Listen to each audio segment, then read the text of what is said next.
Q Review, print speaking to the blind, celebrating 40 years of audio newspaper production.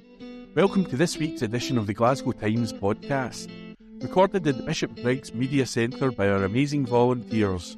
You can get in touch with us via Facebook, Twitter or Instagram using @QNReview. That is @CUEANDREVIEW. You can also contact us directly by emailing information@QNReview.com. That is INFORMATION@CUEANDREVIEW.com,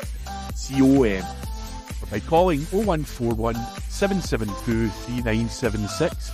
That's 0141 772 3976. From the Glasgow Times, Sunday the 29th of October, from the news section. Change the buses which travel between Glasgow's transport hubs. Article by Rufus Pickles. New zero-emission vehicles have been introduced for passengers using the Glasgow Station bus link service. ScotRail has partnered with First Bus for the scheme, which will see the existing vehicles with new electric buses. The move will remove 50,000 kilometres of diesel operation from Glasgow city centre. The electric buses, branded in ScotRail's iconic blue livery with Saltire logo, began operating on Sunday, October the 1st, and connects Glasgow's three major transport hubs: Glasgow Central, Glasgow Queen Street and Buchanan Bus Station.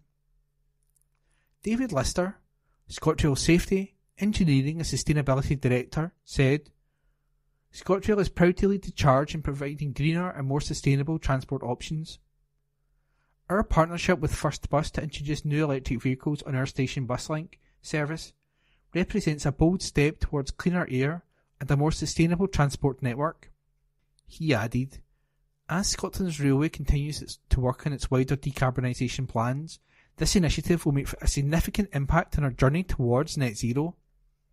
Each year, tens of thousands of journeys are made on the bus link service, which makes rail travel more accessible for customers making cross-Glasgow journeys. ScotRail has already been making progress on decarbonisation, achieving a 12% reduction in emissions, CO2e, since 2019-20. The introduction of electric vehicles on the Glasgow Station bus link further support these efforts and help towards achieving both Scottish Government and Glasgow City Council net zero targets. Graham McFarlane, First Bus Scotland Commercial Director, said, we are delighted to announce this new partnership with ScotRail on the station bus link service. Not only will customers be able to take advantage of an environmentally friendly way to travel between stations, but they will also benefit from greater levels of comfort and lower noise levels. He added, First Bus is a leader in sustainable travel in Scotland, with over 200 electric buses operating across Greater Glasgow.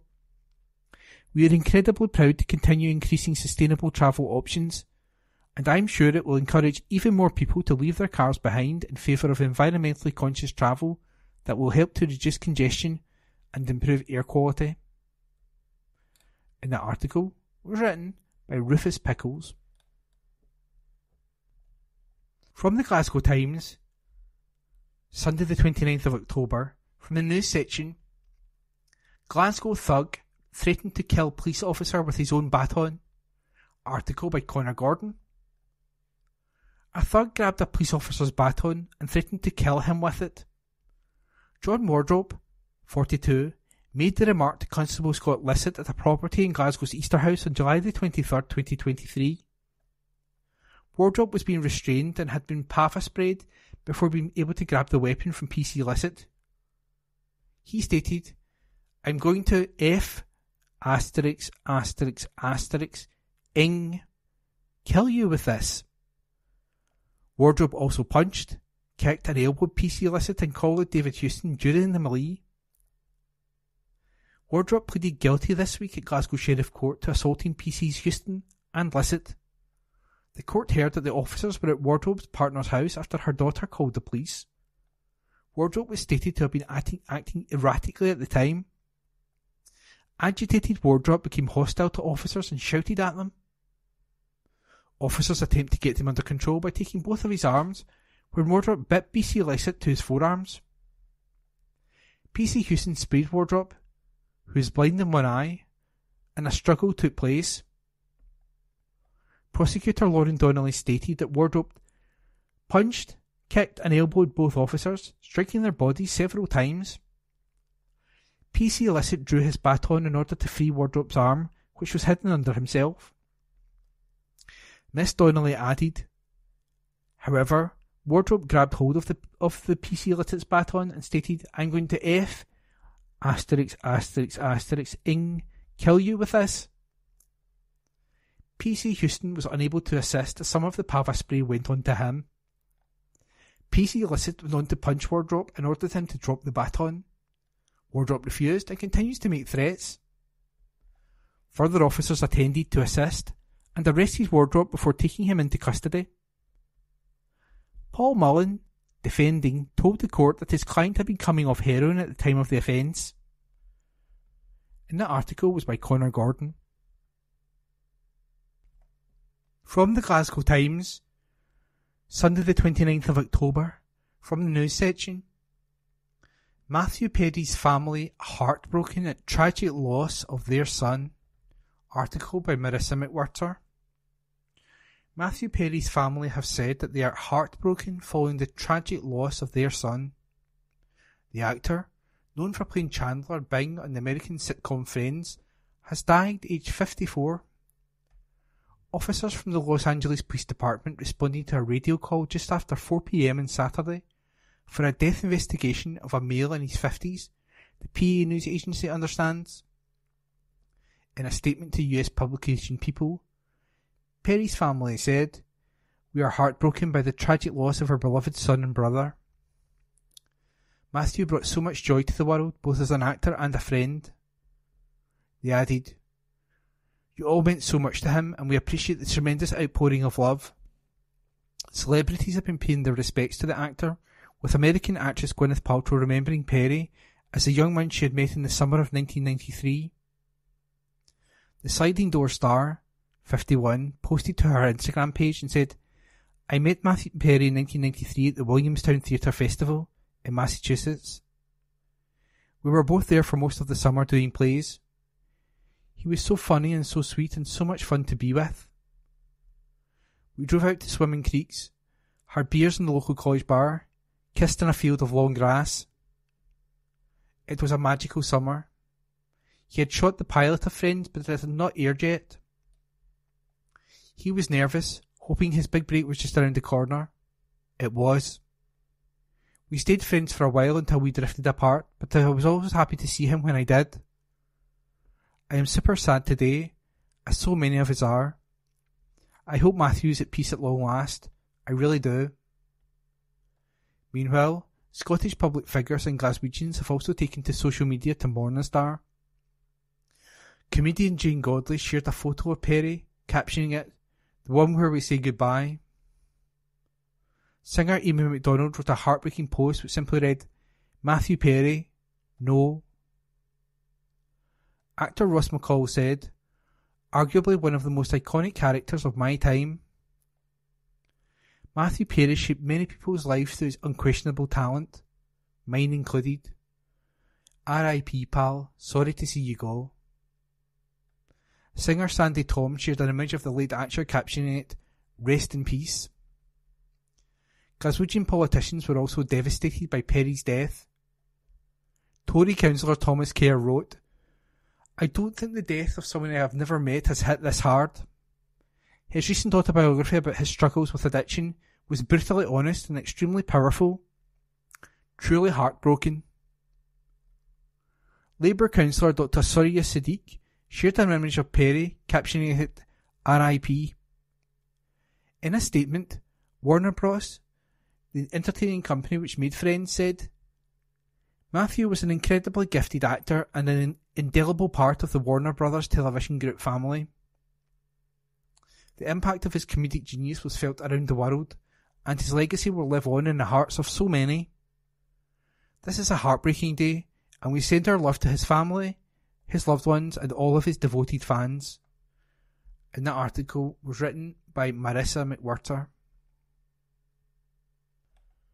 From the Glasgow Times, Sunday the 29th of October, from the news section, Nicola Sturgeon's WhatsApp messages during pandemic deleted. This article is by a Glasgow Times reporter. WhatsApp messages sent by Scotland's former First Minister Nicola Sturgeon about the pandemic were manually deleted from her phone, according to a report. The Sunday Mail reported that documents given to the UK COVID-19 inquiry show she's among a number of senior Scottish Government figures who say their WhatsApp data no longer exists. They include current First Minister Humza Yousaf and former Deputy First Minister John Swinney. It comes after the UK inquiry's legal team said it believes the majority of WhatsApp messages shared among Scottish Government's officials during the pandemic have not been retained. As part of the inquiry, key decision makers, including ministers, former ministers and senior civil servants, have been asked to disclose communications, including those through informal channels such as Meta-owned WhatsApp, Microsoft Teams or Signal. Mr Yousaf ordered an investigation by Scotland's Solicitor General after Jamie Dawson KC, the lead counsel in the Scotland module of the inquiry, told the hearing on Thursday that the Scottish Government has not yet handed over messages. A spokesman from Ms Sturgeon said, Nicola will continue to provide all information requested by the inquiry that she holds and will continue to fully cooperate with both the UK and Scottish COVID inquiries. She has recently submitted her third written statement to the UK inquiry, running to around 200 pages, and expects to give oral evidence again next year when she will answer all questions put to her. Commenting in relation to all the former Scottish Government ministers, including Ms Sturgeon, an SNP spokesman said, There has never been any hesitation by former members of the Scottish Government to provide any and all information they hold, where appropriately and legally requested by the UK and Scottish inquiries, and they will continue to cooperate fully. It would not be appropriate to comment further. A Scottish Government spokesman said that, as Mr Yousaf had made clear, the Scottish Government is wholly committed to cooperating fully with the COVID-19 inquiries. This includes providing any requested material that we hold. The spokesman added, More than 13,000 documents from the official record have been sent to the UK inquiry from the Scottish Government, in addition to corporate and personal statements requested. Providing the formal decision-making record has been our priority. The UK inquiry has subsequently asked for WhatsApp messages relating to logistics and day-to-day communication, which we are working to provide. Given the interest of the specific request from the UK COVID-19 inquiry, subject to approval from the Parliamentary Bureau, the Deputy First Minister will seek to make a statement to Parliament on the issue early next week. A note to the inquiry from Mr Dawson and its legal team, published on Thursday evening, said it understands the majority of messages may have been deleted. The note said, Given the potential significance of any such material, and in order to provide a clearer statement of the position, the Scottish Government has been asked to provide a full update on its position and that of all relevant Scottish Government witnesses as regards to their use of WhatsApp and their current availability for disclosure. It is currently understood that although WhatsApp appear to have been used to send messages relating to and surrounding key decisions by some members of Scottish Government, the majority of the messages had not been retained by witnesses. The Scottish Government said that while it is not the culture to use WhatsApp for decision making, its records management policy states clearly that government decisions, however they are made, should be recorded in the official record. It previously said that reports on Friday suggesting one of the people who did not keep informal messages was Scotland's National Clinical Director Professor Jason Leach were incorrect. Scottish Labour has written to the Permanent Secretary to the Scottish Government, John Paul Marks, asking for an urgent update on the state of data retention in the Scottish Government. Scottish Labour Deputy Leader, Jackie Baillie, said, These bombshell revelations call into question what the SNP government is trying to hide. Humza Yousaf said his government would cooperate fully with the COVID inquiries, but this promise has been left in tatters. She added, The Scottish Government must come clean about exactly what happened here, what information has been lost, and whether their data retention policy has been breached. And that article was unattributed. From the Glasgow Times, Sunday the 29th of October, from the news section, Rangers bosses lead tribute at Ibrox ahead of Hearts clash. Report by Marissa McWhirter. Rangers bosses led a poignant tribute alongside members of the armed forces ahead of a cinched Premiership match at Ibrox. In a pre-match ceremony, Rangers chairman John Bennett and manager Philip Clement were joined by armed forces representatives to lay wreaths at the Govan Stadium. A giant poppy wreath, made by disabled veterans at Lady Haig's Poppy Factory in Edinburgh, was placed at the John Gregg statue in Edmondson Drive. A moment of silence to remember the fallen was observed by players, fans, staff and match officials. A striking display by fans saw the Sandy Jardine stand transformed into a sea of red and white cards that read, "Lest we forget," beneath a display of poppies. The match is the closest one to remember is Sunday, November the 12th for Rangers. And that article was by Marissa McWhirter. From the Glasgow Times, Sunday the 29th of October, from the news section, teenager rushed to hospital following incident in Newton Mearns. Article by Marissa McWhirter. A teenager was rushed to hospital after an incident at a house in Newton Mearns. 999 crews swarmed the residential area in eastern Renfrewshire around midnight on Sunday following reports of a break-in. An injured 16-year-old boy was discovered within. He was taken by ambulance to the Queen Elizabeth University Hospital. The condition of the teenager is unknown. Terrified residents claim to have spotted over a dozen police vehicles on the scene in addition to ambulances. Meanwhile, a 42-year-old man was arrested and charged in connection with the alleged possession of an offensive weapon. The Glasgow Times understands that the teenager was not a resident of the home. The force has launched a probe into the incident, but revealed they are treating it as a concern for a person case. A Police Scotland spokesperson said, around 12:10am on Sunday, the 29th of October, police were called to a report of a break-in to a house at Newton Mearns. Officers attended and a 16-year-old man was found injured and taken by ambulance to Queen Elizabeth University Hospital, Glasgow. No one from within the house was injured. Inquiries are continuing and this is being treated as a concern for person incident. A 42-year-old man was arrested and charged in connection with the possession of an offensive weapon. A report will be submitted to the Procurator Fiscal.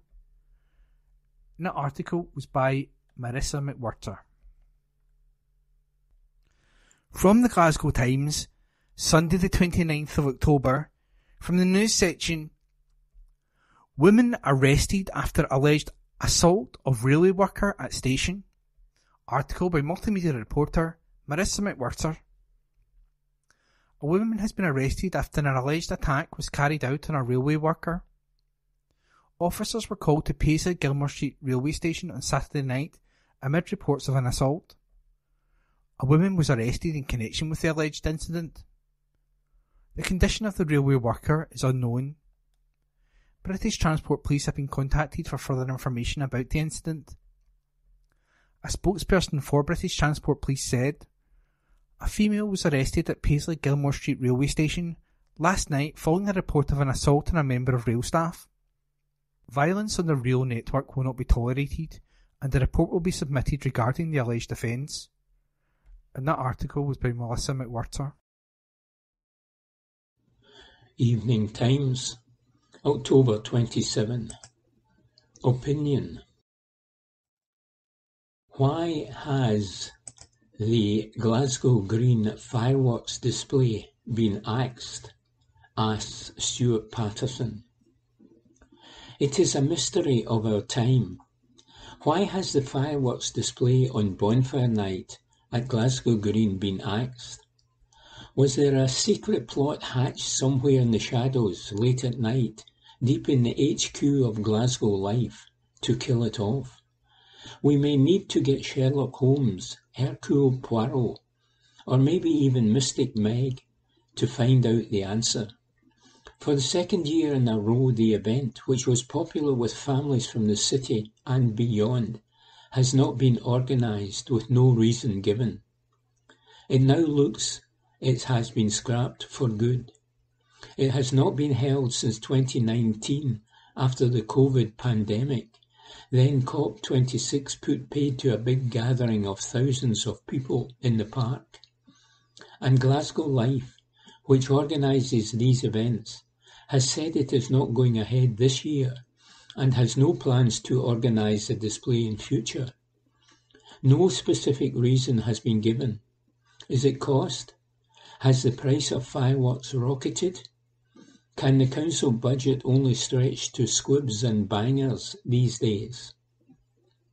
If so, then perhaps Glasgow Life can follow the old, now dead or at least dying, tradition of what was basically children begging, sitting outside pubs and busy places with a stuffed Guy Fawkes and asking passers-by, penny for the guy. Could that raise much needed income for the cash-strapped organisation? Or is it that the event does not raise enough money to make it lucrative enough to stage anymore? Or has it been cancelled due to a lack of interest? Has the Glasgow public suddenly become uninterested in a night out with a big fire and a colourful pyrotechnic display? This seems unlikely as thousands have attended before. So many questions, and the Glasgow Times has tried to get the answers. But we don't know because, while we are told there are no plans to hold the event again, we are not being told why. The statement from Glasgow Life in full, again. In recent years, we have focused on delivery of winter and Christmas entertainment aimed at attracting visitors who will also enjoy Glasgow's shopping, entertainment and nightlife sectors across several weeks in the lead up to and during the festive period. We have not staged a fireworks event in recent years and have no current plan to do so this year or in the future. We are very much looking forward to unveiling our plans for Christmas in due course. So, to be clear, because someone has to, the Glasgow Times asked a question about bonfire night and got an answer about Christmas. It is a simple question, not exactly rocket science. Is this a good thing, that the biggest organised bonfire and display may be lost to the city's cultural calendar? Or will it mean that people will be more likely to hold their own? It would be a pity if this were to be the end of the organised fireworks display and the events around it on the green. Many people enjoyed it. Some, like the show people who organise the fun fair on the night, rely on it as part of their calendar of events. And some businesses in the east of the city centre, no doubt, get a lift in trade on the night. There is the argument that an organised professional display is better than people letting off their own fireworks and building bonfires in places that might not be the safest. Not everyone enjoys bonfire night, or indeed the period leading up to it. In some parts of the city, fireworks seem to be let off weeks before November 5, as soon as they are available. Small children get distressed, and pets are terrified. A&E departments are busy with injuries, some horrific, when handling fireworks goes horribly wrong for some people. The fire brigade has its busiest night of the year, as many bonfires are lit which are, or quickly, become unsafe. The fire and rescue service advice is that they recommend going to an organised display and warning of the dangers of bonfires and fireworks. The scrapping of the biggest free organised event renders this advice null and void for many people. Glasgow loves a good slogan. The city gave us some of the best known and most successful, like Glasgow's Miles Better, and People Make Glasgow. The message being promoted this winter is Glasgow loves Christmas. Next month, however, It is no pyro, no party, says Stuart Patterson. Evening Times, October 26. Opinion. Paul Sweeney says, removing link workers will only deepen inequalities. Uncertainty and cuts to community health services in Glasgow threaten the most vulnerable. Glasgow's community link workers are a lifeline for many people across the city. Based out of GP practices, link workers support people with a variety of concerns, such as housing, isolation, and welfare support.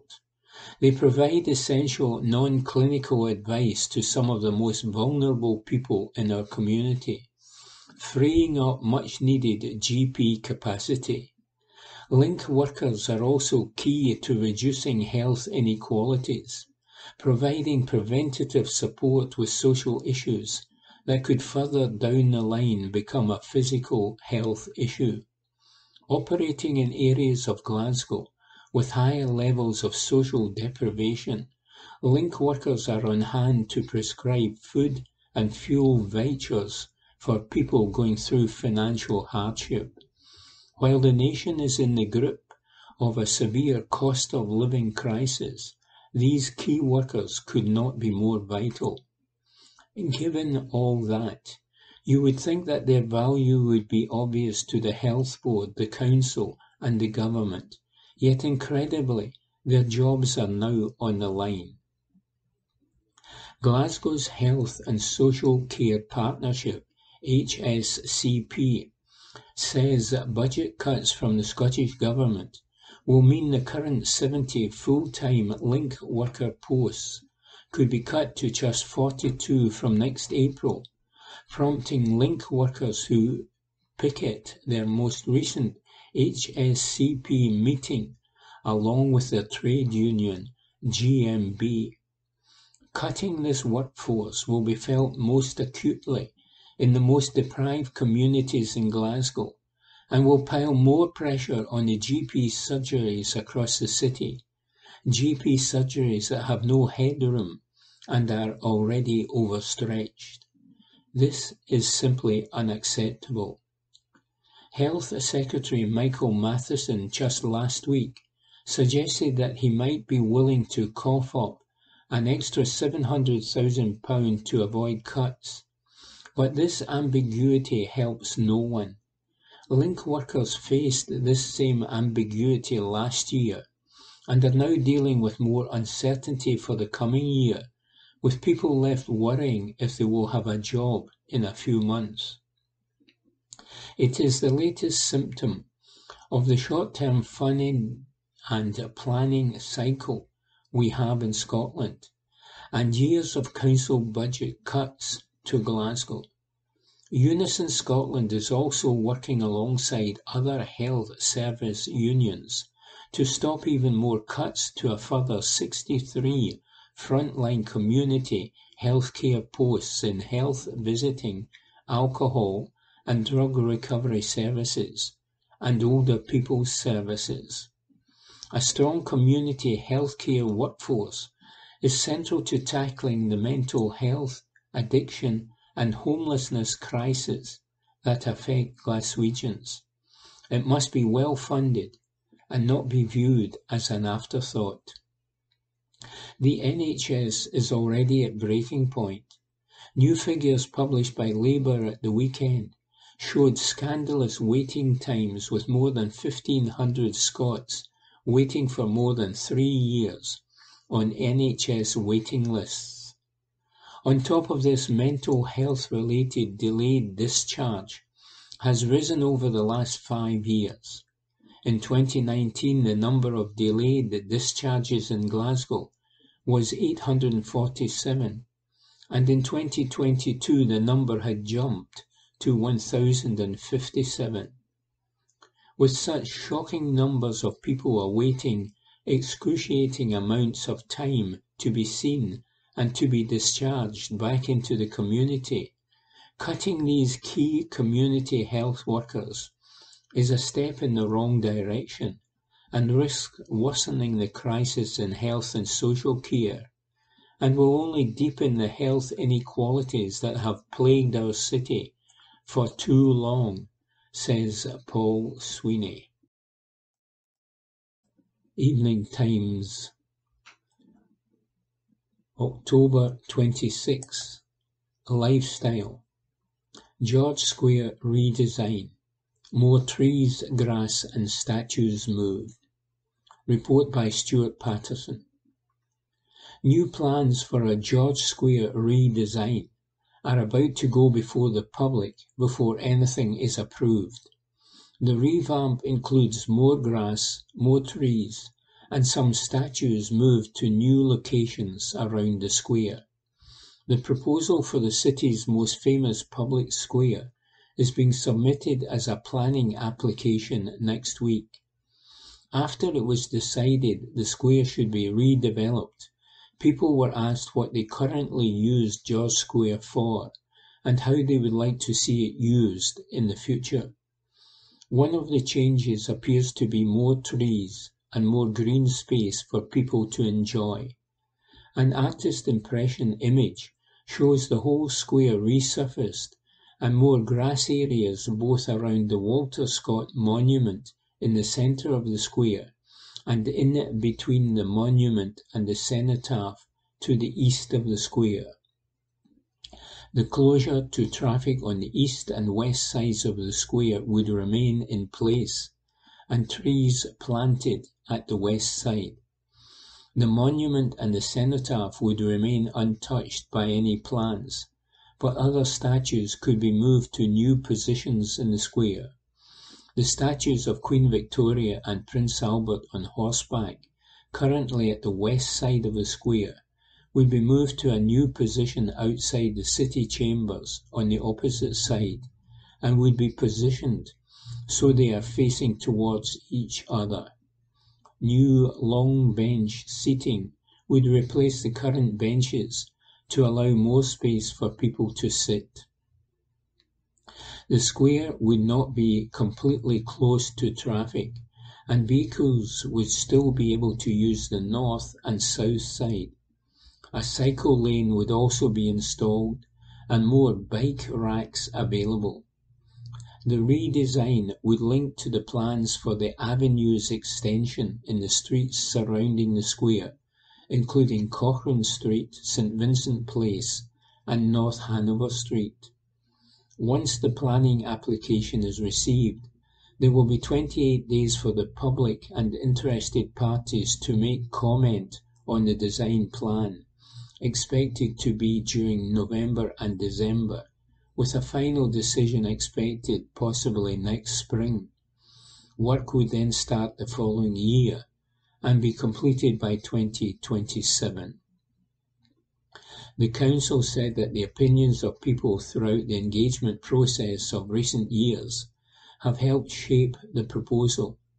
Before a final decision is taken, it is one final chance to get involved.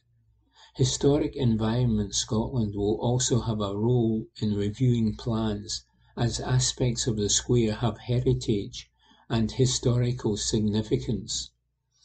No cost has been made public on the project at this stage, but it will be funded by the Glasgow City Region deal, where the Scottish and UK governments each contributed £500 million. Report by Stuart Patterson. Evening Times, October 25. Lifestyle. Paisley Halloween Festival set to return this week. Report by Jacob Nichol. Paisley Town Centre is set to welcome thousands of visitors this weekend when the town's annual Halloween Festival returns. The popular free-to-attend event is on for 3 evenings between Thursday, October 26 and Saturday, October 28, from 5 p.m. to 9 p.m. each night. Paisley has become Scotland's home of Halloween in recent years, and the festival will again be set against the stunning backdrop of the town's 850-year-old abbey and historic town centre. This year will see a new and improved event layout. Visitors are advised to plan their trip in advance to make sure they can see everything they want to see. The action takes place over 2 zones. The Halloween Trail Zone is a one-way walk-through experience around the Abbey, featuring specially created unique attractions, including an interactive fire show, spooky bat cave, and Raven's Realm. There will be a queue to enter this area with last entry at 8:30 p.m. The live performance zone in the area around Paisley Cross will see shows from returning festival favourites Spark, LED drummers, and the flame-throwing Pyro Celtica, alongside other walkabout and community performers. Other attractions at the event include stunning aerial performers flying 40 feet in the air above the Abbey, a haunted fun fair, street food, and a toast-your-own marshmallow pit. The event is staged by Renfrewshire Council in partnership with internationally renowned circus performance specialist Cirque Bijou and supported by Events Scotland as part of their national events programme. Pauline Allen, events manager at Renfrewshire Council, said, "Paisley Halloween Festival has grown in recent years to become the highlight of our annual events programme. This year will see the return of many of the elements previous visitors know and love, but we have made a few changes to the event site to help ensure the best experience for everyone. The main change is you will have to queue to enter the Halloween Trail Zone part of the event. We encourage you to check the paisley.is website before you come to see what's on where and when, to make sure you catch all the bits you want to see. The Halloween Festival is the perfect stage to show off everything Paisley and its historic town centre has to offer, and always provides a boost to our local traders. It's also a great platform for our young community cultural groups to learn from and showcase their talents alongside the professional performers they are sharing the bill with." Paul Bush, OBE, Visit Scotland's Director of Events, added, "We are proud to support the award-winning Paisley Halloween as part of Events Scotland's national events programme. It is wonderful to see Scotland's home of Halloween continue to evolve and enhance the event experience for all. Community spirit and sense of place is at the heart of Paisley Halloween, and this year's event is set to spook, entertain, and enthrall locals and visitors alike of all ages. Events such as Paisley Halloween play an important role in our communities, enabling us all to connect and share memorable experiences, whilst also strengthening Scotland's position as the perfect stage for events. There will be road closures and parking restrictions throughout the town centre, and there is the paisley.is website for a full list.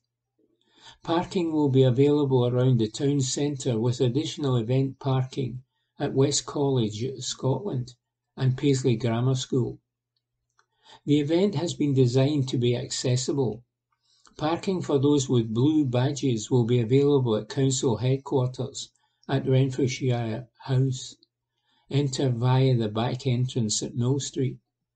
And accessible viewing platforms will be available at the event to help ensure the best views.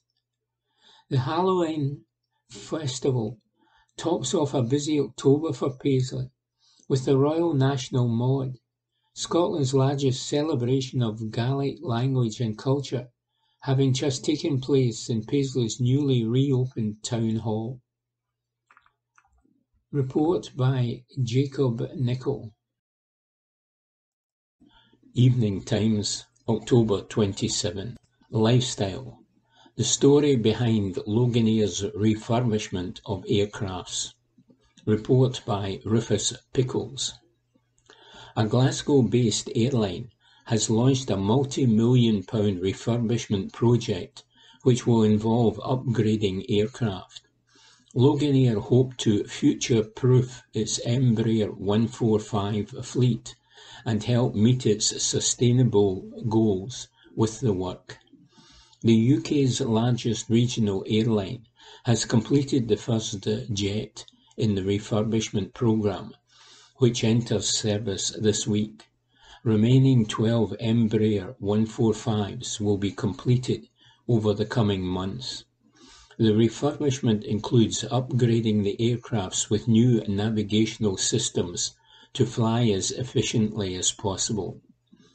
Jonathan Hinkles, Loganair Chief Executive, said, "We have been planning the refit of our Embraer 145s for some time now, and are extremely proud to be introducing the first of them into service. It looks fantastic, and I can't wait for our customers to experience their first journeys in them as we continue with the rollout of the refurbishment programme. Importantly, they don't just look good, they are also doing good. They feature the world's lowest carbon leather and new flight management systems that will enable us to operate as efficiently as possible, reducing our consumption of fuel. They also carry sensor equipment that could improve the accuracy of weather forecasts and reduce flight emissions, expanding the work of our pioneering Green Skies environmental programme. Cabins have also had a makeover, which will further boost the aircraft's sustainability credentials after the seats were upholstered in the world's lowest carbon leather supplied by Muirhead in Paisley. Douglas Cameron, Europe Aviation Sales Manager at Muirhead, said, "As the leading manufacturer of high-performance leather for aviation, we are delighted to support Loganair's continued expansion. With both companies based in Scotland and sharing key values, Muirhead's lowest carbon leather products are a natural choice for the airline. Our UK-sourced leather ensures that Loganair passengers can enjoy optimum comfort with the added assurance that our sustainability credentials are second to none." Muirhead can trace its roots back more than 180 years and is the global market leader in supplying the aviation sector with sustainable, high-performance leather. The deep charcoal grey colour of the seating is offset by bright and stylish headrests in Harris tweed, reflecting the airline's intrinsic connection to Scotland's Highlands and Islands. Only cloth hand-woven by islanders in their homes in the Outer Hebrides, from pure virgin wool dyed and spun in the Outer Hebrides, can be certified as Harris tweed. New seat belts and pockets have been added to continue the high-quality experience for customers, while upgraded lighting creates a brighter and airier atmosphere within the cabin. Each of Loganair's Embraer aircraft has a capacity of 49 seats and is operated by 2 pilots and up to 2 cabin crew. They have a cruise speed of 520 miles per hour, 836 kilometres, and fly 3 to 4 times daily across the airline's unique UK routes. Report by Rufus Pickles. Evening Times, October 31. Opinion. Thomas Kerr says, SNP are losing their grip on power. Saturday saw the SNP lose yet another politician from their ranks. Ash Regan, MSP, who ran for the SNP leadership just more than 7 months ago, defected and joined Alex Salmond's Alapa party. This is the second defection in the last fortnight to hit the SNP. On October 12, Dr. Liza Cameron MP announced she had left the SNP to join the Scottish Conservatives, citing how she had been shunned after standing up for the victim of SNP MP Patrick Grady. Many Glasgow Times readers, who do not spend their waking hours thinking about politics like I do, might be wondering why these defections matter to them. It matters because the SNP are losing their grip on power, and it is about time. Look at the astonishing revelations emerging about SNP ministers, including Nicola Sturgeon, and WhatsApp messages being deleted during the COVID pandemic. If it is indeed the case that WhatsApp messages in relation to the pandemic have been deleted by the former First Minister, who has gone strangely silent on these reports, or any senior civil servant, then that would be a total insult to grieving families who deserve answers as to what errors were made by those in charge. These claims do not surprise me when the SNP government have presided over a culture of secrecy for the last 16 years. Just what do they have to hide? And whether it is for policy or personal reasons, even loyal SNP politicians have had enough. My main concern, as someone fighting for Glasgow in the city chambers, is what damage these arrogant nationalists will do to our city before the next council elections, which are not for another 4 years' time. The reality is, when I am engaging with people in my Shettleston ward, or holding meetings with businesses and organisations across the city, I am yet to meet a single business owner or family who feels that this SNP-led council is standing up for them and focusing on their real priorities. The Glasgow Conservatives have had sensible and well-meaning motions, worked up with local communities and businesses in mind, attacked and rejected, simply because it is not politically convenient for those in power. Sadly, with the polls shifting against SNP, I fear that what their councillors will focus on will only make things worse for you and your family. Glasgow's elected members will increasingly waste time debating issues of no relevance to the day-to-day running of the council or to the lives of the people who elected us. They will simply be pandering to their base to keep themselves on the gravy train. What a truly depressing situation. Alongside Dr. Cameron, I am delighted that former SNP councillor Glenn Elder has also joined the Scottish Conservatives.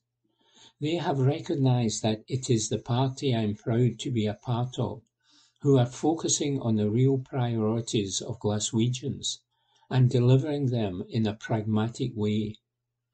Rishi Sunak has shown over the past few weeks, with his net zero changes, that he is on the side of working families, so much so that polling now shows Glaswegians are backing his stance. So while the SNP and their extremist Green friends tax our taxi drivers with low-emission zones wrecking our city's economy, it is only the Scottish Conservatives who are standing up for those forgotten in Humza Yousaf's Scotland, says Councillor Thomas Kerr. From the Glasgow Times, Tuesday the 31st of October, from the news section, Gem of a Guy, tributes paid to man found dead in Renfrew, article by Jacob Nichol. Tributes have been paid to a man who died after being found injured in a common close in Renfrew. We previously reported that Alistair Campbell, 52, was pronounced dead at the scene after emergency services were called to Renfield Street at around 3 a.m. on Monday, October the 30th. A 35-year-old man has been arrested in connection with the incident, which is being treated as suspicious by police, but was later released pending further inquiries. Tributes have been paid to Mr. Campbell by local residents on social media following news of his death. Emma Lynch wrote on Facebook, "Gem of a guy, always polite and friendly," and doted on his wee dog Sinbad. David Pollock said, "Was such a nice guy, always said hello. His wee dog Sinbad was loved too, always wanted a pat when he passed in the street. Alistair stayed local to me and will be missed." Pauline Anderson added, "Tragic news. He was such a lovely guy." Inquiries are ongoing to establish the full circumstances into Mr. Campbell's death, and police are appealing for witnesses or anyone with information to come forward. The death has been probed by Police Scotland's Major Investigations team. Detective Chief Inspector Graham McCready said, "Our thoughts are with Alistair's family and friends at this very difficult time. We'll continue to support them throughout our inquiries. It's vital we find out exactly what happened to Alistair, and I'm appealing to the public for help to do that. I would urge anyone who was in the area at the time and saw anything to believe me assist in our investigation to get in touch. If you have dashcam footage, private CCTV or doorbell footage, please bring it to our attention. I want to reassure the public that there will be an increased police pressure in the area while we carry out extensive inquiries into the incident. Anyone with information or concerns can also speak to these officers. Anyone with information should contact police on 101, quoting the reference number 0243 of October 30. Alternatively, information can be passed anonymously via Crime Stoppers on 0800 555 111. And that article was by Jacob Nichol. From the Glasgow Times, Tuesday the 31st of October. From the news section, alleged child sex ring case at High Court reaches closing speeches. Article by Grant McCabe. Youngsters would have had to have been devious and deceitful to make up claims they were alleged victims of a child sex ring, a court heard. Prosecutors on Tuesday began closing speeches in the trial of 7 men and 4 women at the High Court in Glasgow. The group deny a series of charges alleged to have occurred in the city between January 2010 and October 2020. The accusations involve 4 children with allegations including rape, other sex offences and attempted murder. Prosecutor Kath Harper spoke to jurors following the end of the evidence in the trial, which started in early September. The court heard earlier pre-recorded testimony and police interviews from a number of the children. Referring to the account given by one girl, Miss Harper said, "She was describing, as was the boy, her normal. Not a few days, weeks or months, but a significant part of her short life. The boy was said to have become desensitised to what allegedly occurred. The children were also described as having been subjected to a scary and confusing world." Miss Harper later stated any suggestion of the claims of physical and sexual abuse being untrue meant there had been collusion and fabrication of allegations of the most monstrous kind. She added it would have been off the scale, devious and deceitful, as well as highly organised. Over the next few days, jurors will go on to hear speeches from the 11 defence lawyers before Judge Lord Beckett give them his legal direction. Ian Owens, 45, Elaine Lannery, 39, Leslie Williams, 41, Paul Brannan, 41, Marianne Gallagher, 38, Scott Forbes, 50, Barry Watson, 47, Mark Carr, 50, Richard Gacken, 45, Leona Lang, 51, and John Clark, 47, deny the accusations they face. The trial continues. And the article was by Grant McCabe. From the Glasgow Times, Tuesday the 31st of October, from the news section, Glasgow residents could make cash for their community. Report by Ben Waddell. Glasgow residents could make cash for their community by donating unwanted clothing items.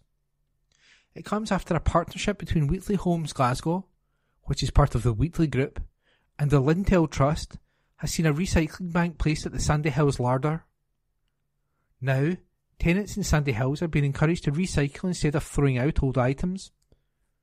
As part of the project, donations to the larder will see money being earned that can be spent on community projects in the area. The funds which are raised will then be available as a small grant and, when they reach £500, locals will be able to decide how it should be used. Chair of the Wheatley Foundation, Professor Paddy Gray OBE, said, "We are pleased to support this initiative and deliver it at our new community larder in Sandy Hills. This is a great example of the circular economy, helping extend the life of items and helping to further tackle the throwaway culture in society. As well as the environmental benefits, this will also raise money that will then be spent in the local community.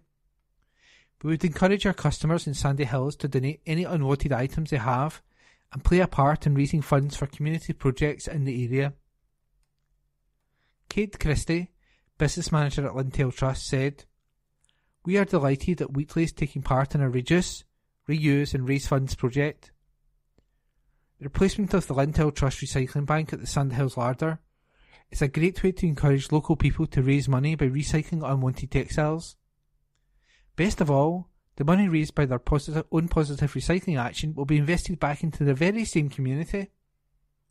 Thanks to National Lottery community funding, we also offer upcycling and fixing/mending workshops, courtesy of Rags to Riches, to encourage even more environmentally responsible behaviour." And that article was by Ben Waddell. From the Glasgow Times, Tuesday the 31st of October, from the news section, McGill's bus boss hits out after youth terror forces service change. Article by Marissa McWhirter. The boss of a bus firm has hit out after youth terror forced the company to reroute key services. McGill's announced on Friday, October 27th, that a spate of dangerous antisocial behaviour had forced the operator to curtail the 51, 51A and 3 services in Barrhead after sundown. Ralph Roberts, CEO of McGill's Group, said that services were being rerouted between 5pm and 5am each day, following the series of attacks. He claimed a person had been directly hit by something thrown at a bus, and said that manpower problems within police had left the firm with no choice but to implement diversions in Barrhead. Mr. Roberts said, "Our primary concern is for the safety of our staff and customers. Throwing missiles, such as bricks, at a bus is incredibly dangerous. Someone could be hit directly, as they have been recently, or a driver could be forced to swerve, leading to an even more serious incident. We've alerted Police Scotland to the issues, but due to manpower problems they have limited ability to assist.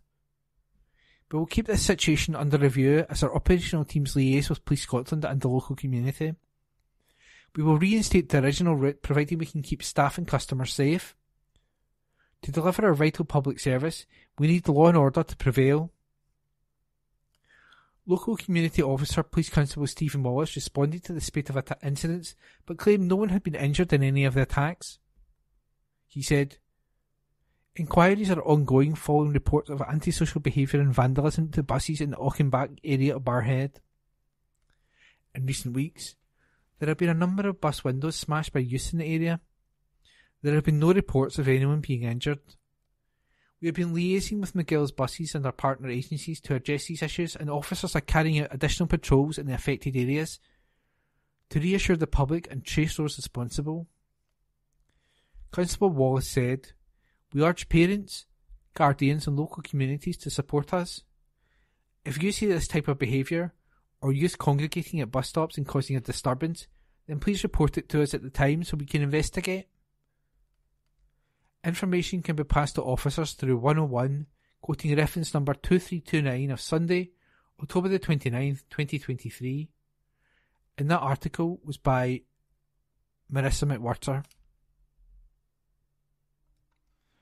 From the Glasgow Times, Tuesday the 31st of October, from the news section, ScotRail issues travel warning ahead of Hampden semi-finals.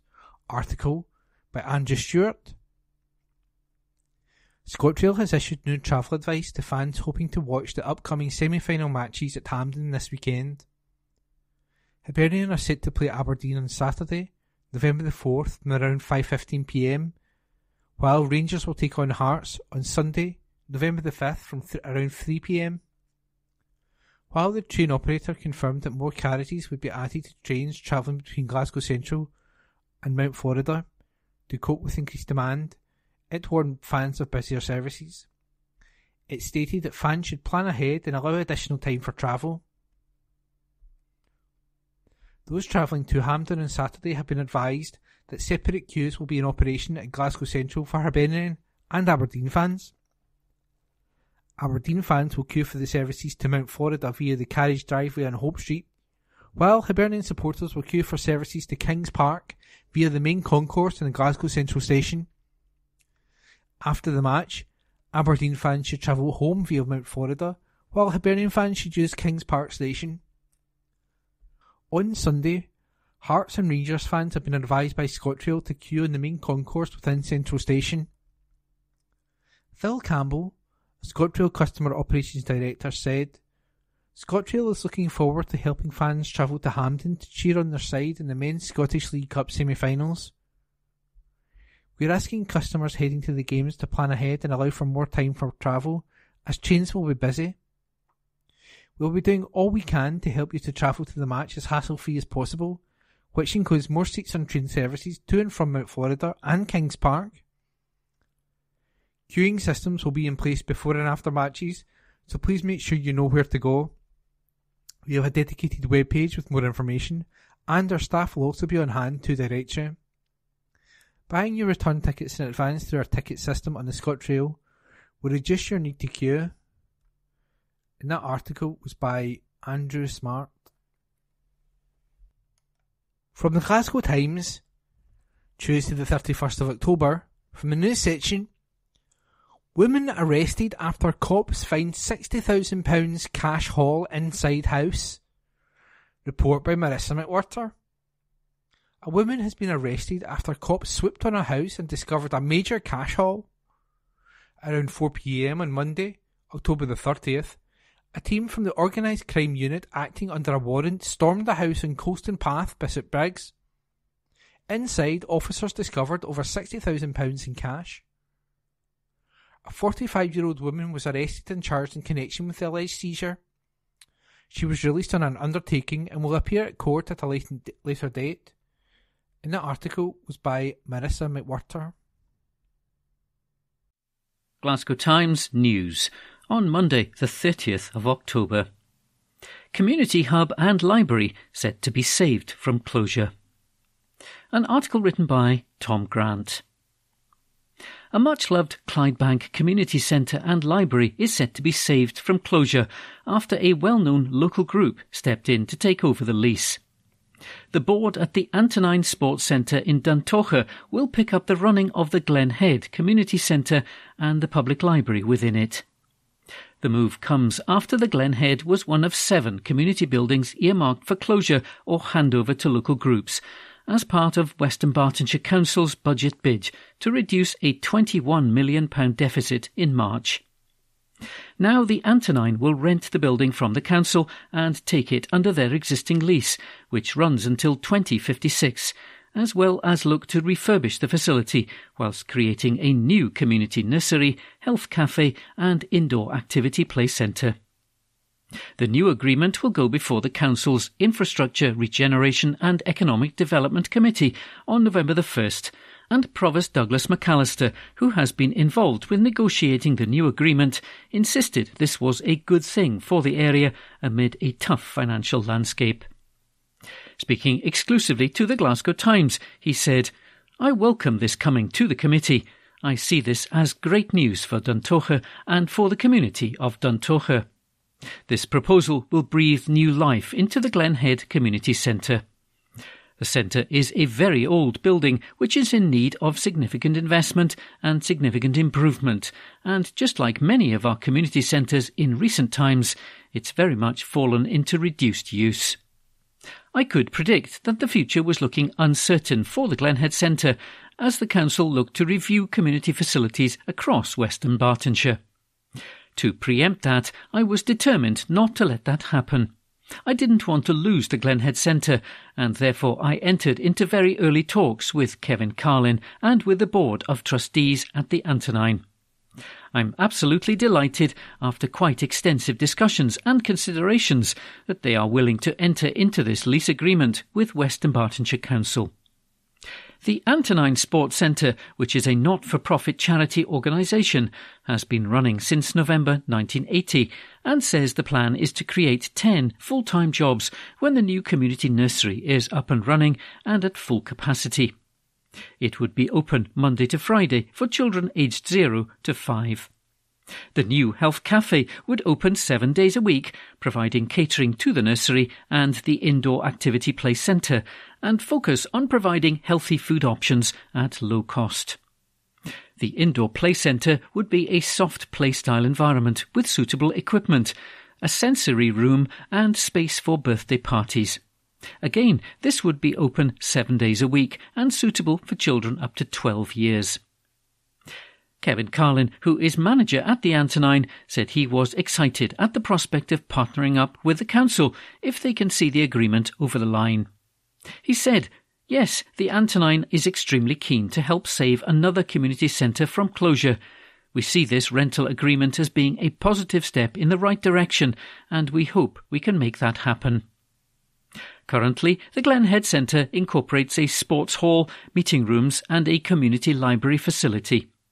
Originally, the Antonine had indicated that the library facility could not be accommodated, but after further review it has confirmed that the refurbished facility can provide space to enable the retention of a library service within the centre.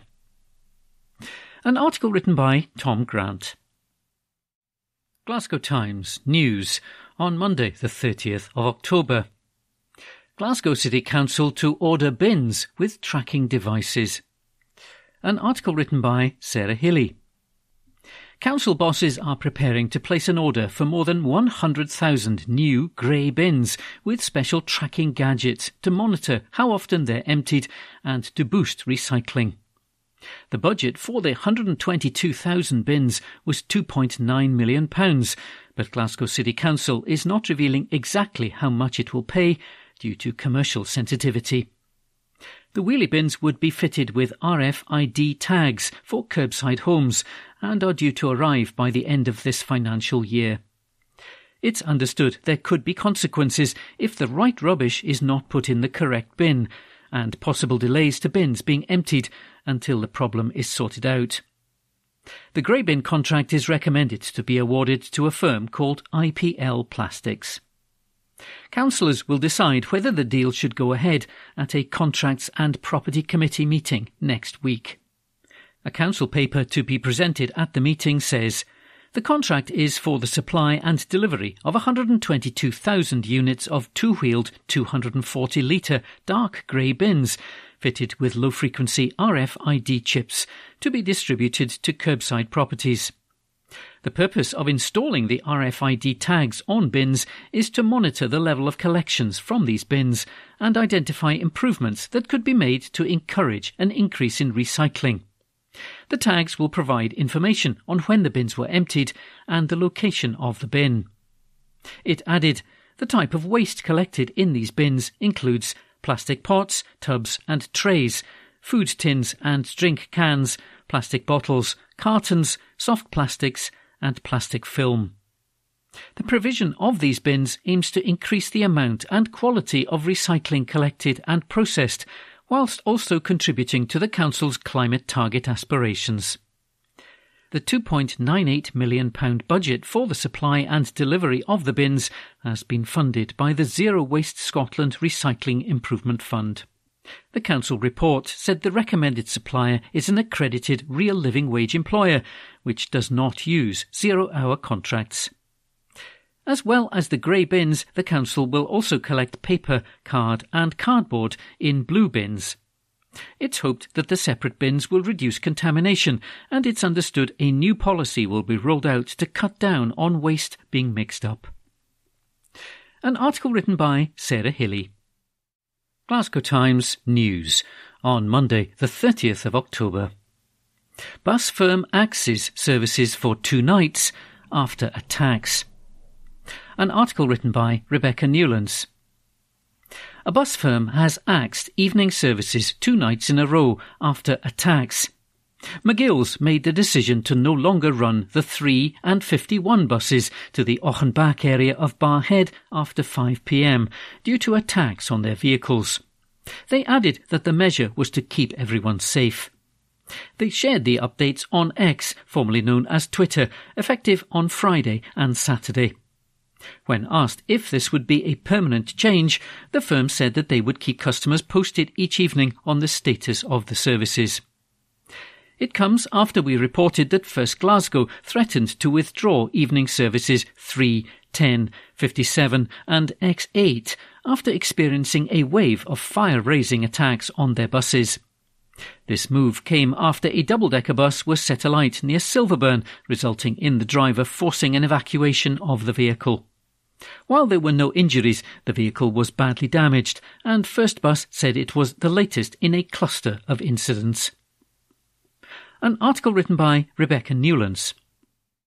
Glasgow Times News on Monday the 30th of October. Single mum forced to miss meals to care for her baby. An exclusive article written by Kirsty Fierig.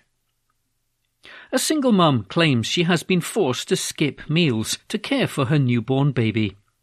Charlene Young, who lives in Scotstoun, is struggling to get by during the cost of living crisis and waited more than 7 weeks to see vital benefits come through.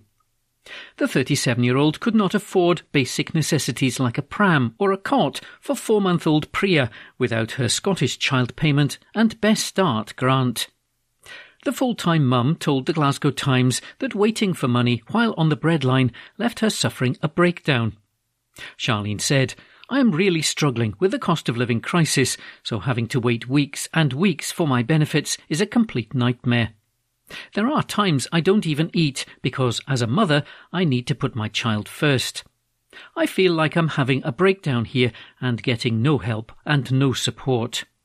There's so much stuff you need to buy for a baby, and I just can't right now. I don't even have a pram. Other mums must be feeling this strain and struggling as well. It just isn't right. I feel so sorry for my baby girl because I can't get her things like a cot or anything. I just need to wait until the money comes through." She then contacted the Glasgow Times, but since being interviewed, Charlene has received a payment from Social Security Scotland. It comes after the mum claims she was told on the phone by Social Security Scotland that there were no issues and that she would receive the benefits very soon. However, she claims a week later she received a letter saying her payments would not be sent because they could not prove she was the main person looking after the baby.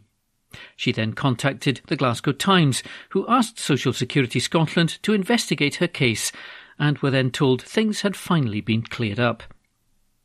A Social Security Scotland spokesperson said, "While we don't comment on individual cases, our staff work hard to process applications as quickly as possible to make sure eligible people get the money that they're entitled to. Our most recent statistics on both Scottish Child Payment and Best Start Grant have shown that we are making progress in reducing the time that eligible clients have to wait from making an application to receiving their payment. Checking client eligibility can require confirmation of qualifying benefits from UK government departments. Successful applications for the Scottish Child Payment are always backdated to the day when a client first applied." An exclusive article written by Kirsty Fierig. Glasgow Times on Monday the 30th of October. Opinion. AI misinformation to be reduced by trusted journalism. A column written by Owen Meredith. At the inaugural Artificial Intelligence Safety Summit hosted by the UK at Bletchley Park this week, global leaders will be tasked with considering the risks posed by this rapidly advancing technology and how nation-states act together to address challenges that cross national borders.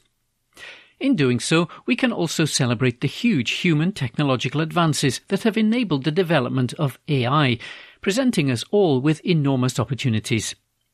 The power of AI technology to accelerate the production and dissemination of mis- and disinformation is not on the summit's formal agenda. But with national elections happening in the UK, the United States and in Europe next year, this threat to democracy is real. More than ever, we need trusted sources of information, such as news brands, to counteract the onslaught of false information and enable us to make sense of the complex world we live in today. That's why data out later this week, which is expected to show huge audiences for local news media, is so important. People are rightly hungry for authoritative sources of news and information. We must continue to ensure that supply matches demand. Next year's general election will see 650 constituencies elect a local MP. That's 650 local battles that will determine the future of our country. 650 individual elections that could be influenced by AI-generated false information. AI offers an opportunity to newsrooms by automating less important tasks. The technology can free up journalists to devote their energies to the incredible scoops and investigations for which our news sector is rightly known across the world. A free press holding power to account and asking the awkward questions of powerful people is fundamental to our democracy. AI has the opportunity to enhance or destroy this mission. As a regulatory framework is developed, it's critical that governments and regulators understand the importance of protecting our media sector from the harmful effects of this technology. AI cannot be allowed to use news publishers' content in any way without their express consent. This means developing robust tools enabling publishers to fully protect their content, the fuel that powers their businesses and enables them to invest further in journalism from being exploited by third parties. Otherwise, the exploitation of UK content creators by powerful tech companies will accelerate dramatically, causing untold damage to our creative economy. Legislation is making its way through Parliament to address the overweening dominance of the tech platforms. The Digital Markets, Competition and Consumers Bill will give a new regulator, the Digital Markets Unit, the legal powers it needs to reset the balance, unlocking the full potential of the UK digital marketplace and massively benefiting consumers along the way. It's vital for the success of the new regime that nothing is done to weaken the bill as it passes through Parliament. The Judicial Review Appeals Standard, which has been carefully calibrated to make the regime as effective as possible, must be maintained. This week, the industry comes together for the annual Journalism Matters campaign to celebrate the vital importance of trusted news and information to our society. In an increasingly uncertain and unstable world, the need for trusted sources of information has never been greater. Whether local or national, news media plays a critical role in keeping communities informed and campaigning on issues that affect people's day-to-day lives. The industry has had a tough time in recent years, but it's continued to innovate and deliver value and trusted news and information for readers. Readers are the heart of every newspaper, with journalists doing detailed and diligent work to analyse every story, to expose the truth and present the facts to our audiences. To continue that work, it's imperative that the government uphold its commitment to repealing Section 40 of the Crime and Courts Act 2013, a commitment made in the Conservative manifestos in 2017 and in 2019. The News Media Association has welcomed provisions in the Media Bill, which we hope will be confirmed in the King's speech next week, to repeal this pernicious piece of legislation. The bill enjoys cross-party support and should be progressed quickly. There is much to be positive about for our industry, which continues to perform its vital role in scrutinising authority and holding power to account. More than ever, we will need journalists to continue to do this on our behalf in difficult and uncertain times. As we celebrate Journalism Matters Week, I hope that you will join me in celebrating the immense value that journalism continues to deliver for our democratic society. A column written by Owen Meredith, who is the Chief Executive of the News Media Association. Glasgow Times on Monday, the 30th of October. Opinion. Justice must be done for the Scottish COVID bereaved. A column written by Mike Daly. The revelation that government ministers and senior officials routinely deleted messages during the COVID-19 pandemic in Scotland, or did so after an inquiry was announced, is truly a scandal of the utmost seriousness. It's important to remember the context. On August the 24th, 2021, then First Minister Nicola Sturgeon announced that the Scottish Government would establish a judge-led COVID-19 inquiry. When asked about the inquiry's access to evidence, she said it would have access to all government emails, WhatsApp messages and other forms of communication by which COVID decisions were taken. Nothing would be off-limits. Yet, at the UK COVID inquiry in London last week, Jamie Dawson KC, one of the Scottish advocates appointed to lead the inquiry, told the inquiry chair that little evidence had been handed over from the Scottish Government, just 3 notebooks and no WhatsApp messages. How do we square this positive evidence with the 2021 commitment? The revelation is astonishing because we were told that the Scottish Government operated 137 WhatsApp groups to discuss pandemic strategy, with 70 individuals taking part in chats over 2 years. There are 2 COVID-19 inquiries taking place in tandem just now, a UK-wide one and a Scottish one. Both are established under the 2005 Inquiries Act. Under Section 21 of the Act, an inquiry chair has the power to compel the production of evidence and for people to appear as witnesses before it. With a few exceptions, the failure to comply with such requests is a criminal offence. Do Not Destroy notices were issued to witnesses by the Scottish COVID inquiry on the 5th of August 2022, warning that evidence should not be destroyed. Arguably, everyone was on notice from the announcement of the inquiry back in August of 2021, during the pandemic. For the purposes of the 2005 Act, the term document includes information recorded in any form, and that includes emails, WhatsApp messages and notes. In July, the UK Cabinet Office raised judicial review proceedings against the UK COVID inquiry to prevent the handing over of WhatsApp messages from the mobile phone of the then Prime Minister and from other officials. That case was lost. The court ruled it was for the inquiry chair to decide what evidence was relevant and not witnesses. WhatsApp and other messages had to be handed over. They were for Boris Johnson, but not for the current Prime Minister, who said he no longer had access to them. Section 35 of the Act provides that a person is guilty of an offence if, during the course of an inquiry, they intentionally suppress or conceal a document that is a relevant document. A document is relevant if it's likely the inquiry panel would, if aware of its existence, wish to be provided with it. One thing is clear.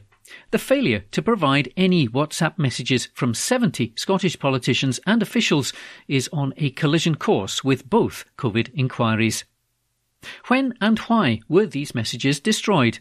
Who approved this? What about Nicola Sturgeon's 2021 guarantee? These are questions that must be answered if justice is to be done for the Scottish COVID bereaved, their loved ones, and those impacted by the pandemic. A column written by Mike Daly. Glasgow Times News on Monday the 30th of October. School helps out families. An article written by Sarah Hilly. A Glasgow primary school is laying out food for families who are struggling to make ends meet so that parents can lift items discreetly. Lawn Street Primary in the Govan area leaves the food on a table near the front door so that parents can pick it up without fuss as they go by. Fruit for a play piece for children who don't get a snack at break time is also included. Head teacher Alex Nicholson said, Like every school in Glasgow, there are families who are struggling. We put the food beside the main door. It's very discreet. Parents can put a can of soup into their bag. Mr. Nicholson said families sometimes don't want to admit that they're having issues, so the school wants them to be able to access a bite to eat without any formality. He said some families can be quite proud. The philosophy is discreetness. The location of the table is really important. Staff have been providing the food at Lawn Street, while Primary 7 pupils have been organising and coordinating the table. Parents have also been contributing during fundraising efforts. Councillor Christina Cannon, in charge of education at the council, praised the primary and other schools who are finding ways to help people. As well as pasta, cereal and other items which are regularly restocked, there's also fruit for children who don't get a snack during playtime. Mr. Nicholson said, "Some children don't get a play piece, so we try to include a bowl of apples so that children can take a snack and don't feel left out." The table has been up and running for about a year. Mr. Nicholson said the idea came about because of the general cost of living and the cost of the school day. The kind gesture has gained praise from Glasgow councillors. Govan Councillor and City Treasurer Ricky Bell said, "No one should be going hungry in our city in 2023, but sadly many are. It's really encouraging to see the children, parents and the staff at Lawn Street Primary helping those within our school communities who may be struggling with this cost of living crisis. Efforts like this can go some way to helping those in need. Well done all at Lawn Street Primary." Councillor Cannon, City Convener for Education and Early Years, said, "It's heartwarming to see the Lawn Street Primary School community coming together to provide a helping hand to anyone who may need it. Many of our schools and nurseries across Glasgow offer similar community food sharing arrangements where people can help themselves to essentials like food, drink and toiletries. I know the last few years have been challenging for many across the city, but it always amazes me to see just how kind, generous and compassionate our parents, carers and families are, and their determination to find a way to support one another." An article written by Sarah Hilly. That concludes this week's edition of the Glasgow Times Podcast. Please remember to subscribe to our channels at Tune Review and to tell your friends about our service.